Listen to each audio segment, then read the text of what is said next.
100% गलत ही है। भगवान ने बोला गलत है, मैं नहीं कर पा रहा, ये मेरी कमी। इस चीज़ को हम एक्सेप्ट करें और इस चीज़ को हम अपने फैमिली में और दूसरों को भी एक्सेप्ट कराएं कि भगवान तो बहुत ज़्यादा साइंटिफिक थे और भगवान और जो चीज़ आज साइंस प्रूव नहीं कर पा रही कल कर देगी। जैसे साइंस तो पेड़ों में भी जीव नहीं मानती थी, आज मान लिया, तो कल को साइंस बहुत सारी चीज़ें मान लेगी। लेकिन हमें किसको मानना है? हमें अरिहंत भगवान को मानना है, क्योंकि हम क्या बोलते हैं, जिन पनत्तम तत्तम यह समत्तम मय गय्यम। मैं किसको ग्रहण कर रहा हूँ? अरिहंत भगवान, और अरिहंत भगवान के द्वारा प्ररूपित तत्व को मैं ग्रहण कर रहा हूँ। क्योंकि तत्वार्थ श्रद्धा नाम सम्यक दर्शनम। सम्यक दर्शन वो है जो तत्व की, जब मेरे को कोई भगवान के तत्व पे श्रद्धा आ जाए। भगवान तो एक्स्ट्राऑर्डिनरी है, मैंने बताया भगवान का अष्ट प्रत्याहार्य है। हम बोलते हैं ना सिंहासन है मणिमुख, ऐसा सिंहासन, ऐसा अशोक वृक्ष, तो हमें लगेगा भगवान तो बहुत अच्छे हैं। लेकिन भगवान ने जो बताया उसके ऊपर हमें श्रद्धा आनी चाहिए कि भगवान ने जो कहा है तो 110% सही है, इसमें कोई इफ्स एंड बट्स होने ही नहीं चाहिए। जब ये चीज़ आ जाएगी तो यशो विजय जी महाराज साहब ने शांतिनाथ भगवान के सब ने एक और लाइन लिखी कि गई दीनता सभी हमारी प्रभु तुम समुचित दान में। कोई छोटे मोटे देवी देवता हमें थोड़ा पैसा दे देंगे, थोड़ी गाड़ी दे देंगे, लेकिन भगवान क्या देते हैं? सम्यक दर्शन। एक बार वो आ गया तो हमें मांगने की जरूरत ही नहीं पड़ेगी। इसीलिए किसी ने एक बार गुरुदेव से पूछा कि आपके भगवान आशीर्वाद क्यों नहीं देते। एक बार जब भारत से बहुत मुमुक्षु अवस्था में थे, बहुत छोटे थे, तब वाइस प्रेसिडेंट वहाँ पर पद्म सागर सूर्य जी महाराज के दर्शन करने आए और उन्होंने गुरुदेव को साथ में भेजा कि चलो अभी तो मुमुक्षु है, इनको धोती पहनाओ और इनको पूजा करवाओ। तो महाराज ने पूरी पूजा करवाई। अब उन्होंने कहा कि आप मेरे को मीनिंग समझा सकते हो, आपने इतना सब बोला जल पूजा जब तक करो, तो उन्होंने बोला मैं तो नहीं समझा सकता, मेरे गुरुदेव को पूछो, मेरे को तो अभी ये सब नहीं आता।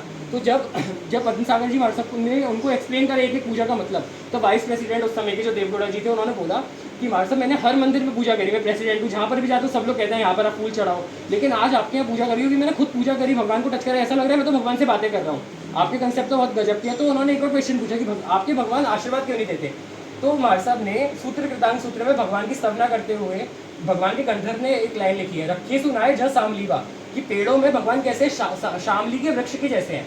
हम जनरली पेड़ को देख के हमारा मन क्या करता है, पेड़ को देख के हमारा ध्यान जाता है फल पे, लेकिन हम एक चीज़ भूल जाते हैं कि पेड़ 24/7 हमें कुछ और भी दे रहा है। हमारा ध्यान जाता है सांस, ऑक्सीजन, तो भगवान तो 24/7 हमें ऑक्सीजन दे रहे हैं। भगवान को आशीर्वाद देने के लिए हाथ उठाने की जरूरत नहीं है, उनके रोम रोम से आशीर्वाद निकल रहा है। यही चीज़ हमने क्या 12वीं गाथा में बोली, या शांत राग रुचि भी परमाणु विश्वम, कि भगवान आपका शरीर जिन परमाणुओं से बना है, ऐसे परमाणु दूसरे थे ही नहीं, इसीलिए कोई और आपके जैसा हो ही नहीं सकता।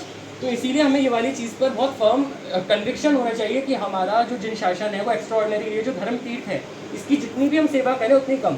और अरिहंत भगवान तो आठों के आठों कर्मों को काटने के लिए श्रेष्ठ हेतु है। हम अंतराय कर्म की पूजा करते हैं, उसके कभी सब डिविजन पढ़े कि वीर्य अंतराय कर्म, डिप्रेशन आज लोगों को क्यों होता है, वीर्य अंतराय कर्म के कारण, और भगवान का तो वीर्य अंतराय कर्म पूरी तरह से नाश हो गया, एक भी अंतराय भगवान को नहीं है। तो भौतिक और पारलौकिक सारी चीज़ें देने में अगर कोई श्रेष्ठ आलम्बन है तो आलम्बनम भवजल पतताम जनाना अरिहंत भगवान ही है और कोई हो ही नहीं सकता, ये कन्विक्शन होना चाहिए।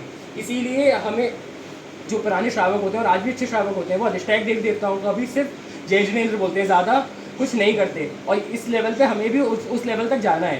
तो इसीलिए हमें समझना पड़ेगा कि अधिष्ठायक देवी देवता तो हमारे साधन में क्या, अगर हम भगवान की सेवा करेंगे तो पद्मावती धर्मेंद्र वो सब तो अपने आप आएंगे, वो तो भगवान की सेवा में है।